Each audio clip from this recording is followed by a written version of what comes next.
శివాయ గురవే నమః. శ్రీ గురుభ్యో నమః.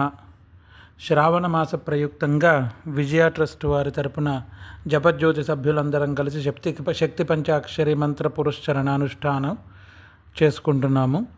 అందులో భాగంగా ఇవాల్టి నుండి ద్వాదశ జ్యోతిర్లింగాల విశిష్టత స్థల పురాణము చెప్పుకుందాం. అందులో ముందుగా ప్రతిరోజు ద్వాదశ జ్యోతిర్లింగ స్తోత్ర పారాయణం మొదటగా చేసుకోవాలి. సౌరాష్ట్రే సోమనాథం చ శ్రీశైలే మల్లికార్జునం ఉజ్జయిన్యాం మహాకాలం ఓంకారం అమలేశ్వరం పరల్యాం వైద్యనాథం చ డాకిన్యాం భీమశంకరం సేతుబంధేతు రామేశం నాగేశం దారుకావనే వారాణస్యాంతు విశ్వేశం త్ర్యంబకం గౌతమీతటే హిమాలయే తు కేదారం గ్రీష్మేశం చ శివాలయే ఏతాని జ్యోతిర్లింగాని సాయం ప్రాతః పఠేన్నరః సప్తజన్మకృతం పాపం స్మరణేన వినశ్యతి. ఇందులో మొదటగా ద్వాదశ జ్యోతిర్లింగాల్లో చెప్పిన సౌరాష్ట్రే సోమనాథం గురించి మనం చెప్పుకుందాం ఇవాళ. సౌరాష్ట్రదేశే విశదేతి రమ్యే జ్యోతిర్మయం చంద్రకళావతంసం భక్తప్రదానాయ కృపావతీర్ణం తం సోమనాథం శరణం ప్రపద్యే. సౌరాష్ట్రం అనే దేశంలో విపరీతమైన ప్రజ్వలమైన కాంతివంతమైన రమ్యమైన జ్యోతిర్మయమైన చంద్రకళావతంసం పౌర్ణమి చంద్రుడు వలె ప్రతిబింబిస్తున్న భక్తులను ఎప్పుడూ కృపతో అనుగ్రహిస్తున్న సోమనాథుడికి నేను నమస్కరిస్తున్నాను అని ప్రార్థన. ఈ సౌరాష్ట్రంలో సోమనాథుడి ఆలయం ఎలా ఉద్భవించిందంటే, పూర్వకాలంలో దక్ష ప్రజాపతి యొక్క 27 కుమార్తెలను చంద్రుడికి ఇచ్చి వివాహం చేశారు. అలా చంద్రుడికి ఇచ్చి వివాహం చేసినప్పుడు చంద్రుడు 27 మంది భార్యలతోనూ ప్రేమగా ఉంటూనే విశేషమైన ప్రేమ రోహిణి పట్ల ఎక్కువగా చూపించసాగాడు. కృత్తికాది 27 నక్షత్రాలు ఏవైతే ఉన్నాయో 27 నక్షత్రాలు అవే చంద్రుడి యొక్క భార్యలు, దక్ష ప్రజాపతి యొక్క కుమార్తెలు. ఇందులో చంద్రుడు విపరీతమైన ప్రేమ రోహిణి పట్ల చూపించడం వల్ల మిగతా 26 మంది కుమార్తెలు వెళ్ళి తండ్రితో మొరపెట్టగనుగా అప్పటికి దక్షుడు దక్షయజ్ఞం చేయలేదు. కానీ అంతకు ముందే ఇది జరగడం వల్ల దక్షుడికి అప్పటికున్న గర్వాంధకారంలో అహంకారంలో చంద్రుణ్ణి పిలిచి మందలిస్తాడు. మొదటగా 27 మందితోనూ సరిగ్గా ఉండు అని. కానీ చంద్రుడు వినడు. కొంత సమయం తర్వాత మళ్ళీ రోహిణితోనే ఎక్కువగా ఉండడం మొదలెట్టేసరికి మళ్ళీ తండ్రి దగ్గరికి వెళ్ళి చెప్పేసరికి అల్లుడు కదా ప్రేమతో చెప్పి ఆయన అర్థం చేసేటట్టుగా చూసుకోవడం మానేసి అహంకార గర్వంతో, ప్రజాపతి అనే గర్వంతో దక్షుడు శపిస్తాడు. ఈ సౌందర్యాన్ని చూసే కదా పూర్ణమైన చంద్రుడు, అప్పట్లో చంద్రుడు, ఈ సౌందర్యాన్ని చూసే కదా నువ్వు ఇలా ఉంటున్నావు, నా మాట కూడా లెక్క చేయట్లేదు, నీ సౌందర్యం మొత్తం క్షీణించుగాక అని శపిస్తాడు. అలా శపించేసరికి చంద్రుడికి రోజు రోజుకు క్షీణించబడుతూ ఉంటాడు. దీంతో భయభ్రాంతుడైన చంద్రుడు బ్రహ్మదేవుణ్ణి విష్ణుమూర్తిని ప్రార్థించగా అప్పుడు ఈ శ్రాప విమోచనానికి ఒకే ఒక మార్గం ఉంది. ఆ మార్గం ఈశ్వరానుగ్రహమే. ఈశ్వరుడికి తపస్సు చెయ్యి, ఆయనే నిన్ను ఈ శ్రాప విమోచనం చేయగలుగుతాడు అనగా అప్పుడు సోమనాథ క్షేత్రానికి వెళ్ళి చంద్రుడు ఘోరమైన తపస్సు చేసి పూర్తిగా ఈశ్వరుణ్ణి మెప్పిస్తాడు. అప్పుడు దర్శనమిచ్చిన ఈశ్వరుడు ఆ శ్రాప విమోచనానికై నువ్వు అమావాస్య మరుసటి రోజు ప్రతిపద నుంచి పౌర్ణమి వరకు రోజుకి ఒక కళ రూపంలో, శక్తి రూపంలో వృద్ధి చెందుతూ ఉంటావు. పౌర్ణమి నుండి మళ్ళీ ఒక్కొక్క కళ రూపంలో ఈశ్వర రూపంలో క్షీణిస్తూ ఉంటావు అని చెప్పి ఆశీర్వదిస్తారు.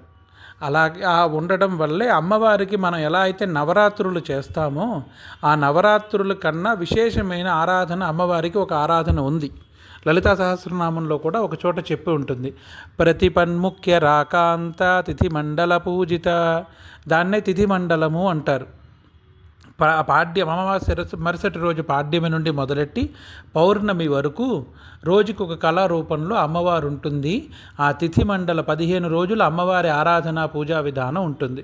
అలా చంద్రుడితో కూడినదై, ఎందుకంటే పూర్ణచంద్రుడు ఎప్పుడూ ఉన్నవాడు, ఇప్పుడు క్షీణించబడుతూ ఉన్నాడు, మళ్ళీ వృద్ధి చెందుతూ ఉన్నాడనే దాంతో ఈశ్వరుడు యొక్క అనుగ్రహం వల్ల నానా విధాల వ్రతాలు చంద్రుడితోనే ముడిపడి ఉంటాయి. షట్ వ్రతం అని, ఛట్ పూజ అంటారు నార్త్లో, బీహార్ పక్కటంతా. అలాగ షష్ఠీ వ్రతం అని మనం చేస్తూ ఉంటాం. ఇవన్నీ చంద్రుడితో సంబంధించినవే. చాంద్రాయన వ్రతం అని పరిహార వ్రతం ఒకటి ఉంది. ఎన్ని దోషాలైనా, ఎన్ని పాపాలైనా, ఎన్ని దోషాలైనా అన్నీ తొలగిపోతాయి. ఆ చాంద్రాయన వ్రతానికి ఏంటంటే అమావాస్య రోజు మొత్తం ఉపవాసం ఉండి, పాడ్యమి రోజు ఒక ముద్ద, ద్వితీయ రోజు 2 ముద్దలు, అలా శుక్లపక్షంలో చంద్రుడు వృద్ధి చెందుతూ ఉండగా రోజుకి ఒక్కొక్క ముద్ద పెంచుకుంటూ పౌర్ణమి రోజుకి 15 ముద్దలు తినేటట్టు, మళ్ళీ పౌర్ణమి మరుసటి పాడ్యమి నుంచి 14, 13, 12, 11 అని తగ్గించుకుంటూ అమావాస్య వచ్చేసరికి పూర్తి ఉపవాసం ఉండి, దాని తర్వాత మరుసటి రోజు పాడ్యమి రోజు వ్రతోద్యాపన చేస్తారు. దాన్ని చాంద్రాయన వ్రతము అని అంటారు. అది చాలా విశేషమైన వ్రతం. ఇలాంటివన్నీ చంద్రుడికి ఈశ్వరు యొక్క అనుగ్రహం వల్ల కలగడంతో ఈశ్వరుడికై సోమనాథ క్షేత్రంలో చంద్రుడు సువర్ణమయమైన లింగాన్ని ప్రతిష్ఠించి సువర్ణమయమైన మందిరాన్ని కడతాడు మొదట్లో. తదనంతరం ఈ సోమనాథ క్షేత్రం ఇలా ఉద్భవించింది. కానీ ఈ సోమనాథ క్షేత్రంలో చాలా ప్రయత్నాలు, చాలాసార్లు సోమనాథ క్షేత్రం మీద దాడి చేసి దాంట్లో ఉన్న వస్తువుల్ని, ధనాల్ని, సంపదని కొల్లగొట్టారు చాలామంది. ఇది ఇప్పుడు కాదు, యుగాలుగా జరిగింది. ఎందుకంటే చంద్రుడి యొక్క శక్తితో ఉద్భవించిన ఒక లింగ రూపంలో భూమికి తగలకుండా ఉండేటట్టుగా గాలిలో తేలియాడే లింగాన్ని అక్కడ స్థాపించాడు చంద్రుడు. ఈ భూమికి సంబంధించిన రాయి కాదు ఒకప్పుడు అది ఆ స్థాయి లింగాన్ని ఆయన ప్రతిష్ఠించి దాన్ని ఆరాధన చేశాడు. తదనంతరం కాలక్రమేణా అది క్షీణింపబడడం, త్రేతాయుగం వచ్చేసరికి రావణుడు రజితంతో, వెండితో ఇదే మందిరాన్ని ప్రతిష్ఠించాడని చెప్పేసి పురాణాల్లో కొన్ని చోట్ల చెప్తుంది. అది కూడా కొన్ని సంవత్సరాలు క్షీణింపబడగా తదనంతరం చెక్కతో కృష్ణుడు నిర్మించాడు అని, తదనంతరం రాతితో భీమదేవ మహారాజు గారని నిర్మించారని చెప్తారు. ఇది దీనికి ప్రమాణంగా పురాణాల్లోనే ఉంది. కానీ ఈ మన సమయ ప్రమాణం ప్రకారంగా యాదవ రాజులు 649వ సమయంలో ఈ గుడిని మళ్ళీ నిర్మించి ప్రాణప్రతిష్ఠ అంతా చేసి చాలా ఇస్తే, ఆ గుడిని మీద మళ్ళీ మొదటి దండయాత్ర ఈ సమయంలో జరిగింది. అలావుద్దీన్ అల్లుజనాద్ అనే ఆయన, ముస్లిం ఆయన, పేరు సరిగ్గా తిరగటం లేదు, 725-26 సంవత్సరంలో దీనిపైన దండయాత్ర చేసి దీన్ని కొల్లగొట్టి మొత్తం ధ్వంసం చేస్తే, మళ్ళీ 1024వ సంవత్సరంలో ఆ గుడిని మళ్ళీ భక్తులు కట్టుకున్నారు. తదనంతరం 1024 సంవత్సరంలో గజ్నీ మొహమ్మద్ ఈ గుడిని కొల్లగొట్టి 20 మిలియన్ల బంగారపు కాసులని అన్నిటిని తీసుకెళ్ళిపోయాడు. కానీ ఈ గుడికి అప్పట్లో ఎంత సంపద ఉండేదంటే, కొన్ని వందల మంది నృత్యకారులు, వాగ్గేయకారులు సేవ చేసేవారు ఈశ్వరుడికి సంధ్యాకాల సమయంలో. అలాగే కొన్ని వందల మంది బ్రాహ్మణులు దీన్ని ఆరాధించేవారు. అలాగే కొన్ని వేల మంది సైనికులు దీనికి రక్షగా ఉండేవారు. అలా మొత్తంగా అటు ఇటుగా 70,000 నుంచి 1,00,000 మంది ఈ గుళ్ళో పనిచేసేవారు ఆ సమయంలో గజనీ మొహమ్మద్ దండయాత్రలో వాళ్ళు కనీసం 70,000 మందికి పైగా అందరినీ చంపి ఆ గుడిని కొల్లగొట్టి తీసుకెళ్ళాడు. తదనంతరం ఆ గుడి అక్కడ లేదు అనే పరిస్థితికి వచ్చింది. అదే సమయంలోనే ఆ గాలిలో తేలియాడే లింగం కూడా చిన్నమైపోయింది అని అంటారు. తదనంతరం అహల్యాబాయి గారని ఆవిడ ఈ గుడికి పక్కనే ఇంకొక గుడి నిర్మించింది 1780-83 ఆ ప్రాంతంలో రెండోసారి. తదనంతరం అది జరుగుతూ దాని తర్వాత కూడా చాలామంది కొల్లగొట్టడము, ఇబ్బందులు చాలా జరిగి గుడి ధ్వంసం అయి ఉండగా, మన సమయంలో 1945 తర్వాత మన ఐరన్ మ్యాన్ అని పిలుచుకునే సర్దార్ వల్లభాయ్ పటేల్ గారు అక్కడ గుడి నిర్మాణం చెయ్యాలి, నేను నా ప్రతిష్టకి రావాలి అని సంకల్పించి మరీ గుడి మొదలెట్టించి గుడి కట్టించారు. కానీ ఆ సమయానికి ఆయన రాలేకపోయారు. 1951లో రాజేంద్ర ప్రసాద్ గారిని మన ప్రెసిడెంట్ గారే వెళ్ళి ఆ గుడి స్థాపన చేశారు. అలా ఇప్పుడున్న సోమనాథుడి క్షేత్రం యొక్క వృత్తాంతం ఇది. అంత విశేషమైన సోమనాథ క్షేత్రంలో ఒక నియమం ఉంది.